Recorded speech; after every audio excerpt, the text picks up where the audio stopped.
자, 우리 옆에 계신 분에게 인사하겠습니다. 당신은 하나님의 사랑과 축복의 증인입니다. 시작. 당신은 하나님의 사랑과 축복의 증인입니다. 그렇습니다. 여러분은 하나님의 사랑받는 사람이고 하나님께 은총 입음 받은 사람이고 하나님의 축복받는 사람입니다.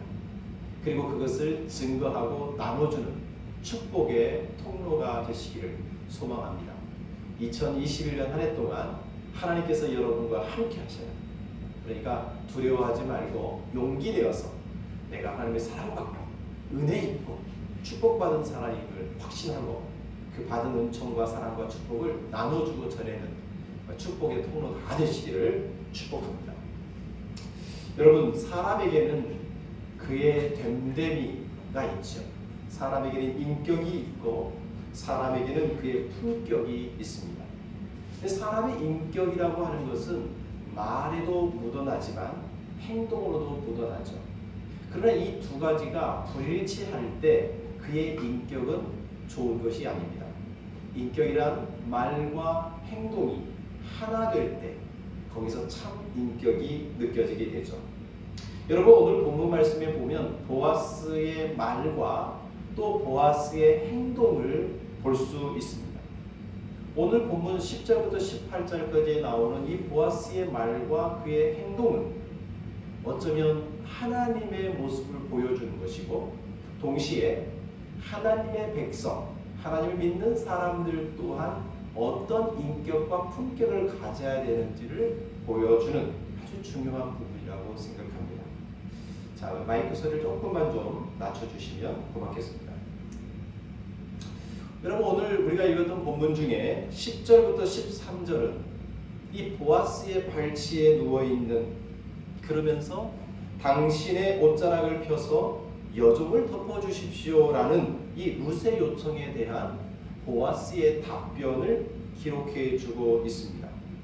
이미 읽었기 때문에 한 번 더 읽진 않겠지만 이 10절부터 13절의 보아스의 말을 보면 3단계에 걸친 발전, 성장, 강화되고 있는 내용을 알 수가 있습니다.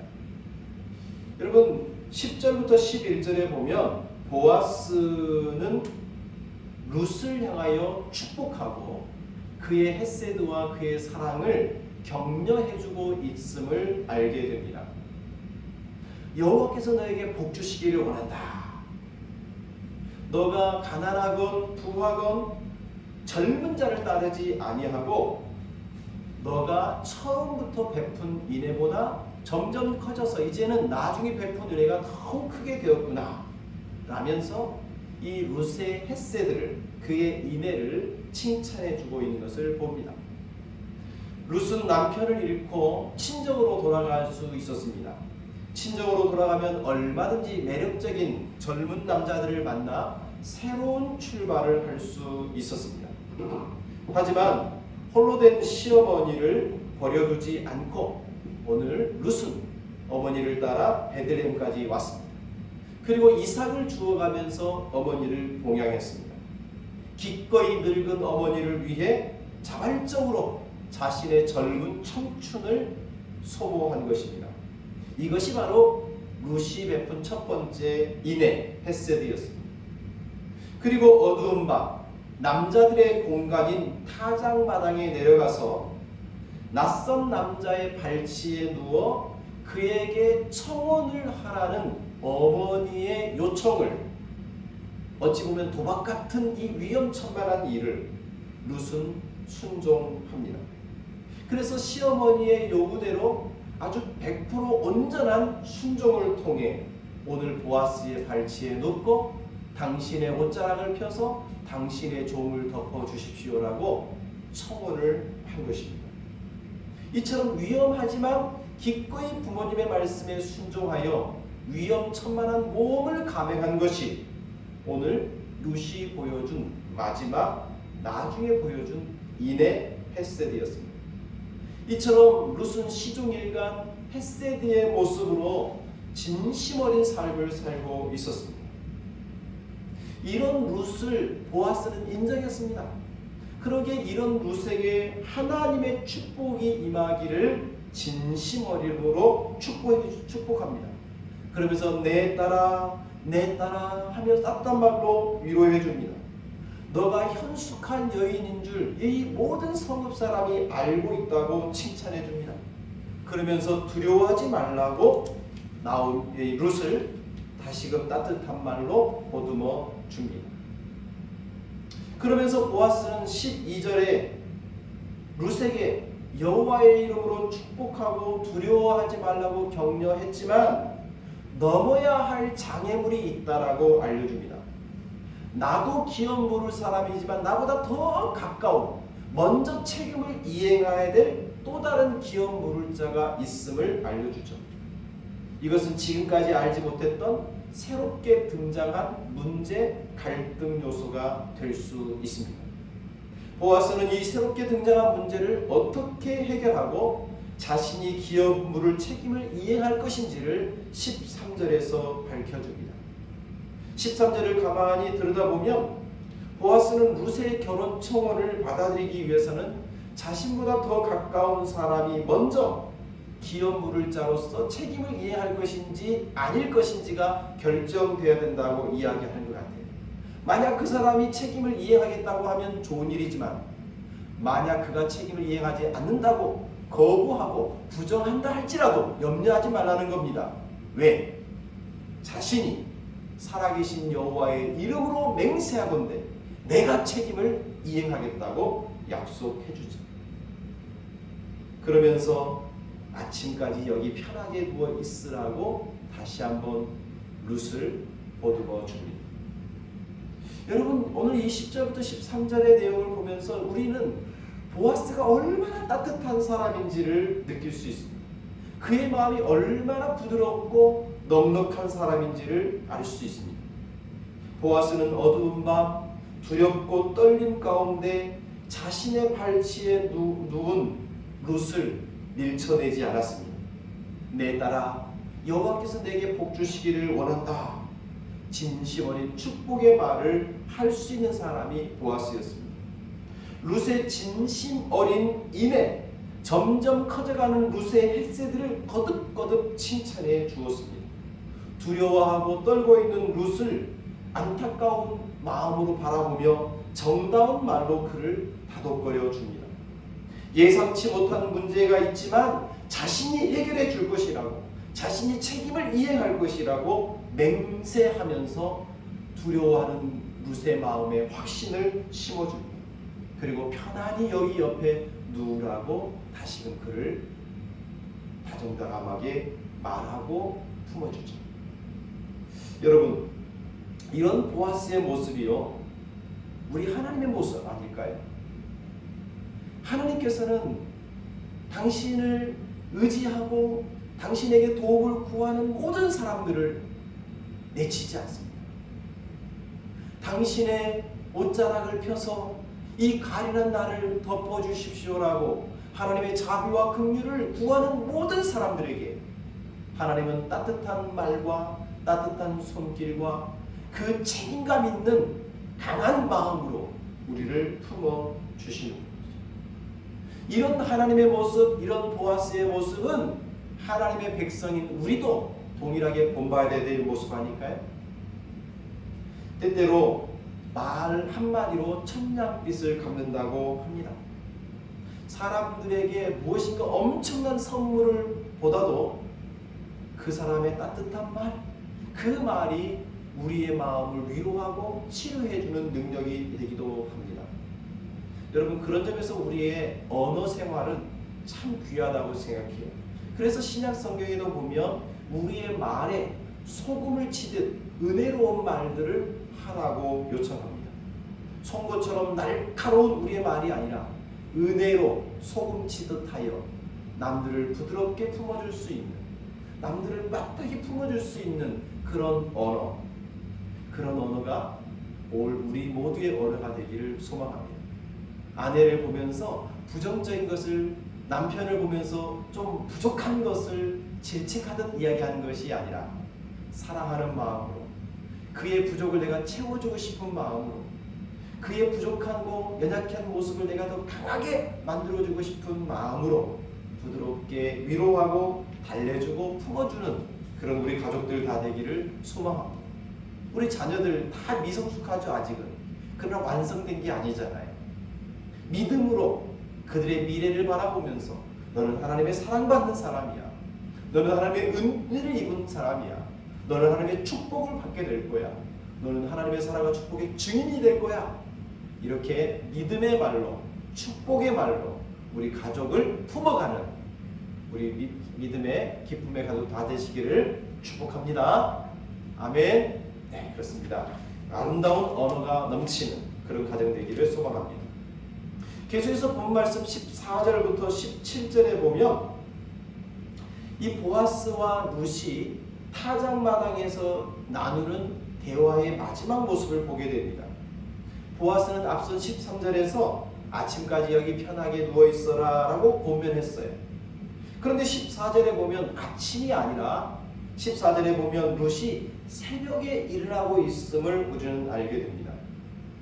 룻은 새벽까지 보아스의 발치에 누워있다가 사람이 서로를 알아보기 어려울 때, 아직 새벽 미명일 때 일어났음을 알려주고 있습니다. 여러분, 이 룻이 새벽 미명에 일어나게 된 이유가 뭘까요? 14절의 말씀을 가만히 보면 보아스가 말하기를 이라고 되어 있는데, 이 14절에 보아스가 말하기를, 이것을 문법적으로 보면 3인칭 단수입니다. 그러니까 말하면 보아스라고 하는 사람이 자기 혼자 이야기했단 말이죠. 그러니까 이어지는 여인이 타작마당에 들어온 것을 사람이 알지 못하여야 할 것이라는 것은 보아스가 룻에게 직접 한 말이 아니라 보아스가 자신 혼잣말로 고백처럼, 이 독백처럼 내뱉은 말인 거죠. 여러분, 보아스는 참 자상해요. 만약 룻이 이 타작마당에 아침까지 있다가 집으로 돌아간다면 아침에 사람들이 룻을 발견할 수 있는 확률이 높아지죠. 그러면 사람들이 룻에 대해서 이런저런 오해를 할 수 있죠.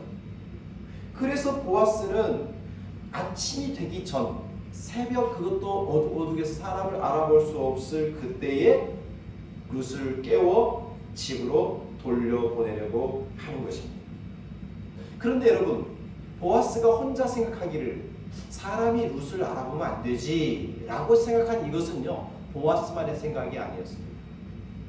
우리가 문맥의 흐름을 보면 이것은 시어머니 나오미도 같은 생각을 하고 있었던 것 같아요.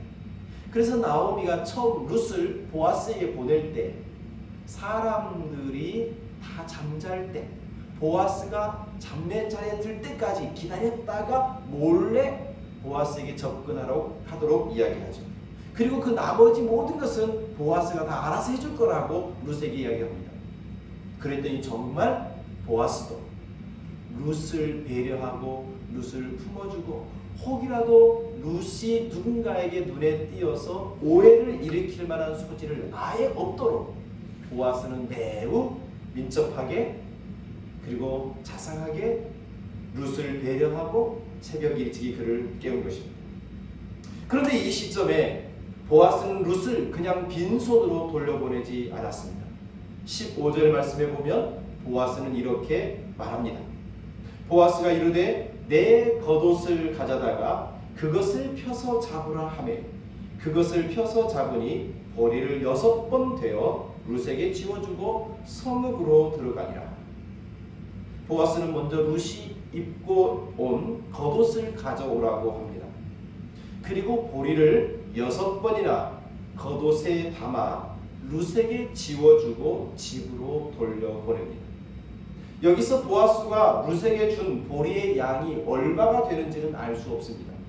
왜냐하면 보리를 6번 데워줬다고 말할 뿐 그 담아준 그릇, 계량 단위가 얼마인지는 알 수 없기 때문이죠.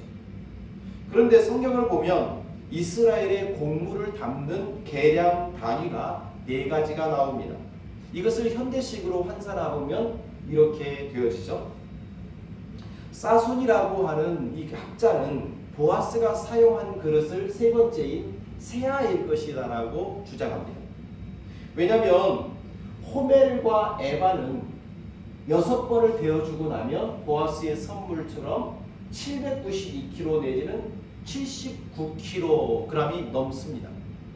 그러면 이것을 겉옷으로 품을 수도 없고, 그리고 그것을 룻이 짊어지고 가기도 어려운 매우 무거운 양이죠.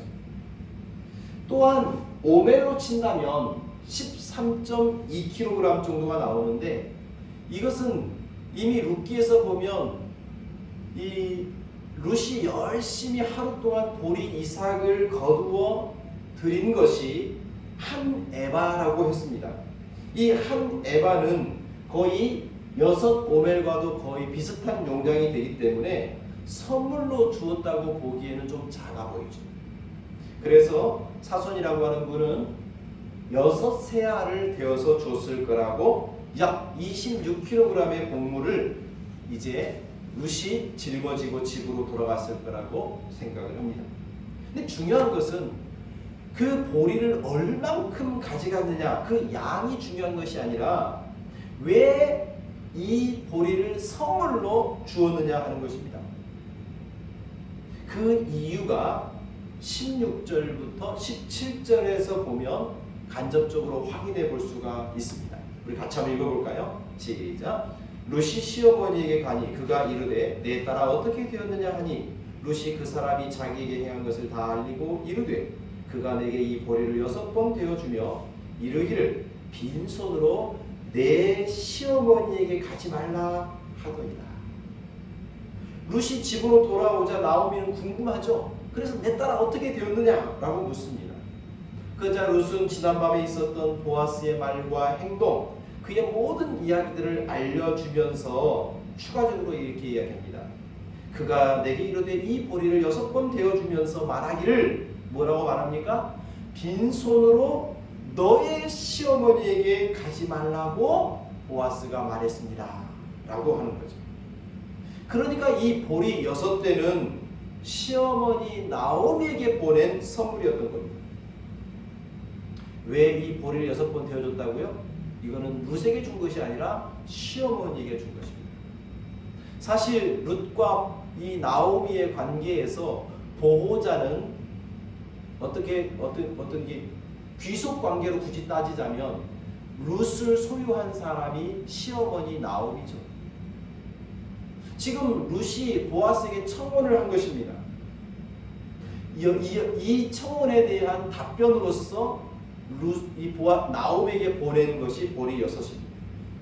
유대인들의 전승에 의하면 보리 6은 약혼에 필요한 최소한의 가치라고 봤습니다. 최근의 학자들은 일종의 신부값, 결혼에 대한 그 지참금의 일종의 계약금 형식으로 보리 6대를 나오미에게 전한 것이다 라고 해석을 합니다. 결국 보아스가 빈손으로 가지 말라 하면서 보내준 이 보리 6대는 나오미에게 주는 선물이었습니다. 근데 여러분, 이 빈손이라고 하는 단어가 참 중요한 의미가 있습니다. 여기 빈손으로라고 하는 말에서 빈손, 이 비다라는 단어가 레캄이라는 단어를 썼는데요. 이 레캄이라는 단어가 룻게도 또 다른 사람이 쓴 적이 있습니다. 누가 이 단어를 썼냐면 바로 나오미입니다. 모압에서 베들레헴으로 돌아온 나오미가 내가 빈손으로 돌아왔습니다 이렇게 고백을 해요. 내가 베들레헴에서 모압으로 나아갈 때는 풍족한 중에 나갔지만 여호와께서 나를 텅텅 비게 만들어서 이렇게 돌아오게 했습니다 라면서 룻기 1장 21절에 고백해요. 풍족했던 나오미가 이제 텅 빈 손 나오미가 되었기에 나는 기쁨이 아니라 희락이 아니라 나는 쓰디쓴 실패한 마라다 라고 고백을 하는 장면이었어요. 그렇게 텅 비어버린 나오미를 향하여서 룻, 너는 시어머니에게 빈손으로 가지 마. 대신에 보리 6대를 가지고 가. 이것은 텅 비어버린 나오미에게 다시금 무엇인가 공급되고 채워지는 선물이 되었던 것입니다. 여러분, 이 텅 비어버리다라고 하는 레캄이라고 하는 이 단어는 다른 의미로서는 허무하고 허탈하다라는 의미도 품고 있습니다. 자칫 나오미의 인생은 텅 빈 인생이요, 빈 인생이요, 허무하고 허망한 인생으로 끝날 수 있었습니다. 그런 그 나오미에게 지금 보아스는 선물을 공급해 주면서 너는 빈 사람이 아니다. 너는 다시금 희망이 있고 너에게는 하나님의 공급이 있고 하나님의 충만함이 임하게 될 것이라고 지금 이야기해 주고 있는 새로운 소망의 삶이 시작되었음을 증거해 주는 매우 중요한 모습입니다. 사랑하는 성도 여러분, 구약 성경에 보면 과부에게 빈손으로 돌려보내는 것은 이스라엘에서 용납할 수 없는 큰 악으로 설명되어 있습니다. 욥기를 보면 과부를 빈손으로 돌려보내는 것은 마치 고아의 팔을 꺾어버리는 것만큼이나 고약스러운 죄악이라고 취급하고 있습니다. 이렇게 본다면 보아스는 과부인 룻과 나오미를 빈손으로 돌려보내지 않고 선물을 쥐어서 보내주는 경건한 사람이요, 진정한 이스라엘 백성이요, 하나님의 율법의 말씀을 신실하게 지키는 사람이었던 것입니다. 신약 성경을 보면 진정한 경건에 대해서 고아와 과부를 돌보는 것이라고 야고보서 1장 27절은 이야기하고 있습니다. 이렇듯 성경에서는 과부를 빈손으로 돌려보내지 말라고 과부를 돌보는 것이 진정한 경건이라고 이야기해주고 있습니다. 그렇다면 왜 하나님께서는 과부를 돌보는 것이 그렇게 중요하다고 말씀하는 걸까요? 과부는 고아들과 함께 사회에서 가장 약한 존재들로 상징되는 사람들입니다. 하나님께서는 이들을 각별히 돌보시고 보살피시는 분이라고 설명을 하고 있습니다. 여러분, 신명기를 쭉 읽다 보면 고아와 과부를 향한 하나님의 관심이 얼마나 많은지를 알 수가 있게 됩니다. 고아와 과부를 위해서 정의를 행하고 떡과 옷을 주고 고아와 과부를 억울하게 송사하지 말고 옷을 전당 잡지 말며 고아와 과부들을 위해서 포도원에 그 포도를 남겨두어서 이 가난한 자들이 먹고 쉴 수 있도록 도와주고, 세 번째 11조를 드릴 때에는 그 11조를 가난한 고아와 과부들에게 베풀어줘서 그들로 하여금 배불리 먹게 해주고, 고아와 과부를 억울하게 송사하는 사람은 하나님으로부터 저주를 받을 것이라고 강력하게 선언하고 있습니다.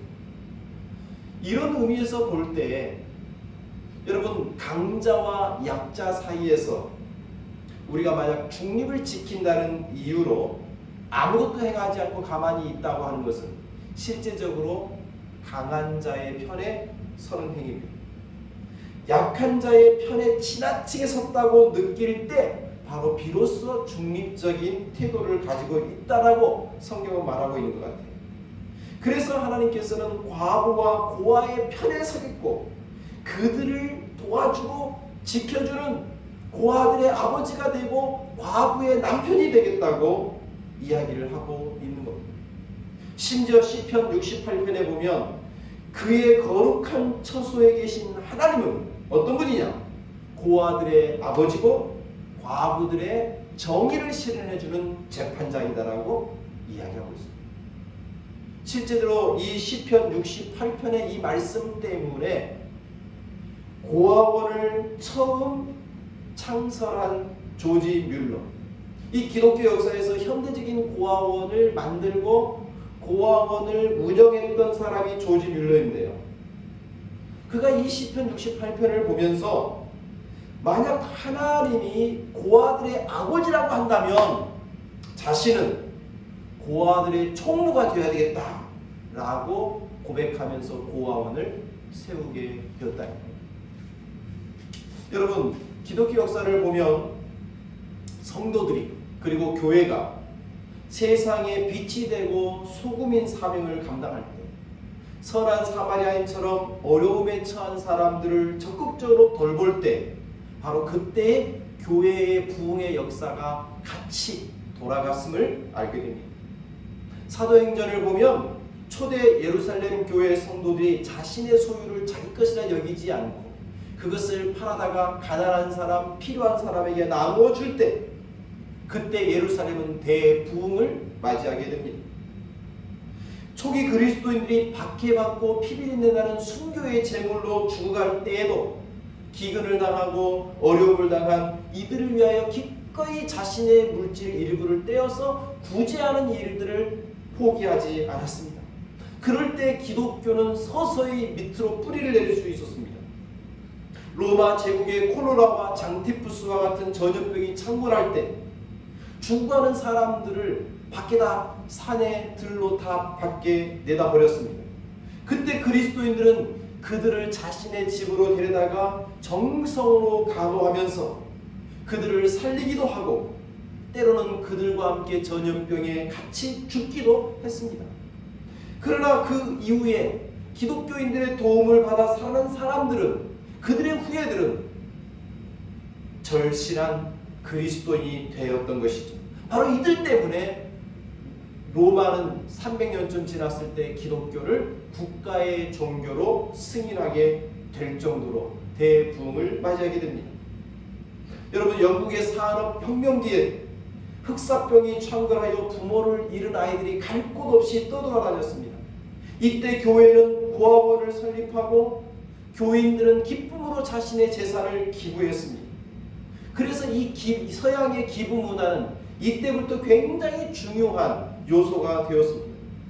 그리고 이 고아원에서 자라는 아이들이 성장하고 그들이 삶의 터전에서 일꾼으로 나왔을 때 영국 교회는 18세기에 대부흥의 기초를 경험하게 되었습니다.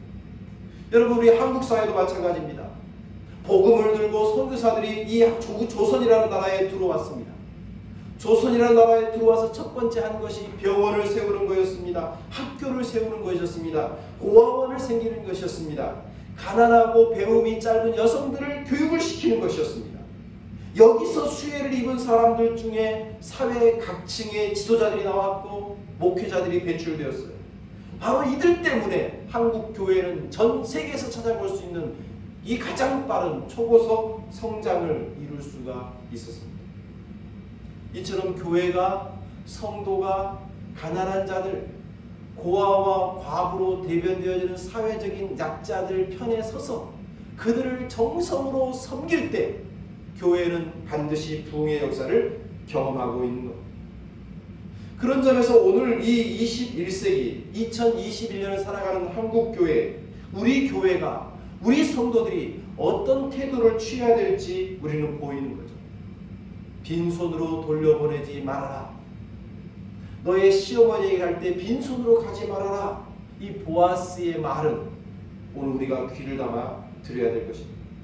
보아스처럼 따뜻한 말로 위로하고 칭찬하고 격려하는 것뿐만 아니라 보아스처럼 자신의 것을 덜어서 루세게, 자신의 것을 덜어서 빈손이 된 나오미에게 전해주는 이 섬김이야말로 오늘 우리가 본받고 배워야 될 아름다운 품격이라고 생각합니다. 마지막으로 이 이야기를 들은 나오미의 말이 18절에 기록되어 있습니다. 타작마당에서 일어난 모든 일들을 듣고 보아스가 보낸 보리 6대를 본 나오미는 룻에게 이렇게 충고합니다. 18절을 같이 읽어보겠습니다. 시작. 이에 시어머니가 이르되 내 딸아 이 사건이 어떻게 될지 알기까지 앉아있으라. 그 사람이 오늘 이 일을 성취하기 전에는 쉬지 아니하리라 하니라. 보아스가 자신이 이제 알아서 처리하겠다고 살아계신 하나님의 이름으로 맹세한 이상 이제 나오미와 룻이 할 수 있는 일은 더 이상 없습니다.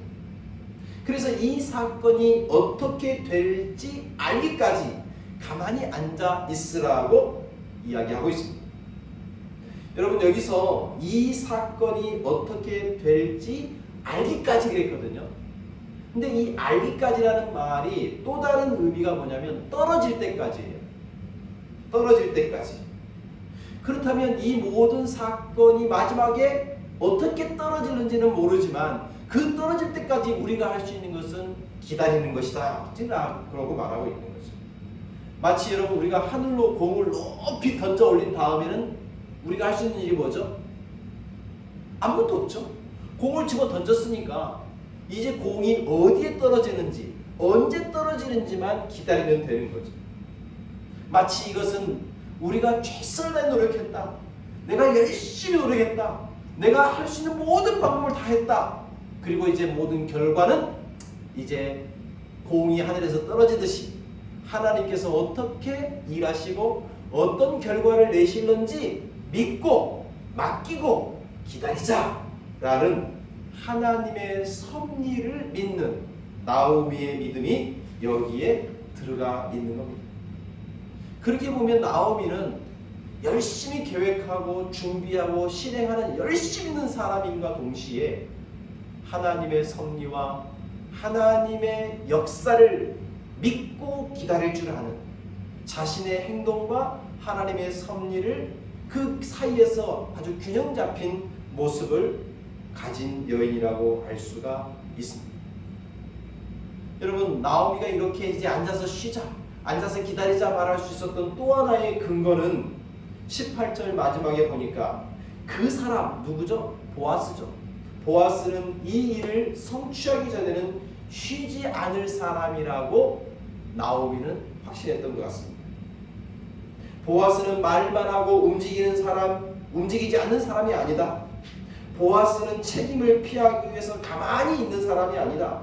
보아스는 일을 시작하면 그 일을 끝낼 때까지 열심히 쉬지 않고 일하는 성실한 사람이다. 나오미는 보아스를 그렇게 평가했습니다. 그런데 여러분, 이런 보아스의 모습은 바로 하나님의 모습 아닙니까? 이사야 37장 32절에 보면 만군의 여호와의 말씀, 여호와의 열심히 이것을 이룰 것이다. 에스겔 5장에도 보면 나 만군의 여호와가 열심으로 말한 줄을 이루리라. 하나님은요 열심히 일하시는 분이에요. 하나님이 열심히 일하셔서 그의 말씀하시는 말을 실행하시는 분이에요. 열심히 있는 하나님은 당신의 계획이 이루어질 때까지 멈추지 않는 그런 성실한 하나님이에요. 여러분, 이런 보아스의 모습, 이런 하나님의 모습은요 오늘날 하나님을 믿는 하나님의 자녀인 우리들이 배워야 할 모습입니다. 여러분 어떻습니까? 오늘 본문에서 본 이 보아스의 모습, 보아스의 말이 얼마나 따뜻하고 다정하며 섬세하며 사람을 품어주고 넉넉하게 그를 받아주는 아름다운 말과 언어를 가진 사람이 보아스죠. 뿐만 아니라 과부의 형편, 어려운 형편, 비어있고 텅 비어진 그 마음까지 헤아려서 빈손으로 돌려보내지 않고 자신의 모든 것을 쏟아 부어주며 가난한 자들을 채워주는, 과부의 마음을 충족하게 해주는 그런 행동과 섬김이 있는 사람이 보았습니다.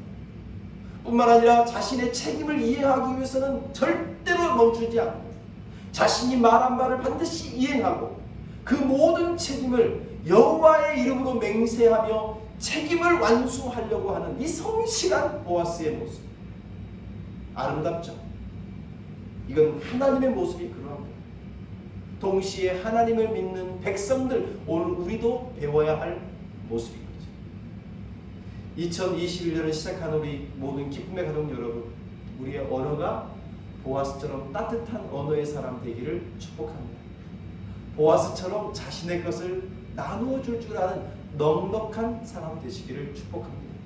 보아스처럼 자신의 일을 끝까지 완수해내는 책임 있는 그런 사람 되었으면 좋겠습니다. 오늘 그런 모습으로 2021년 우리가 살아간다면 오늘 룻기의 마지막 결론처럼 아름답고 행복한 해피엔딩이 되는 것처럼 2021년 우리도 보아스와 같은 삶을 살고자 할 때 2021년이 정말 아름답게 매듭될 수 있으리라 확신합니다. 여러분의 가정이 그런 행복한 가정으로 되시기를 축복하고 우리 기쁨의 교회도 그런 교회로 다시금 거듭나기를 진심으로 소망해 봅니다. 할렐루야. 기도하겠습니다. 하나님 아버지, 오늘 룻기 3장 10절부터 18절까지 말씀을 보면서 보아스가 얼마나 멋진 사람인지를 새삼 느끼게 되었습니다. 당황스럽고 지금 참 예상하지 못했던 일이 벌어졌지만 그럼에도 불구하고 따뜻한 말과 그 넉넉한 가슴으로 룻을 품어주고 칭찬하고 격려하고 룻과 나오미의 빈 것을 채워주고 자신의 책임을 끝까지 이행해주는 그런 멋진 보아스의 모습을 보았습니다. 이것은 우리가 섬기는 하나님의 모습인 동시에 우리가 본받아야 될 그리스도인의 모습이기도 하다고 깨달았습니다. 하나님, 이 시대에 필요한 것이 이런 보아스와 같은 사람인 줄 압니다. 우리 기쁨의 가족에게도 이런 보아스의 은혜와 은총이 임하게 해주셔서 따뜻한 말과 따뜻한 가슴, 그리고 베풀어주고 나누어주고 그리고 책임을 완수해가는 성실함까지 우리 모두가 배워가고 그렇게 되어지는 복을 얻게 해 주옵소서. 우리 기쁨의 교회도 이 시대를 향하여, 이 지역을 향하여, 우리 사회를 향하여 보아스와 같은 아름다운 사역을 감당하는 교회 되도록 2021년 복을 내려 주옵소서. 예수님의 이름으로 기도드립니다. 아멘.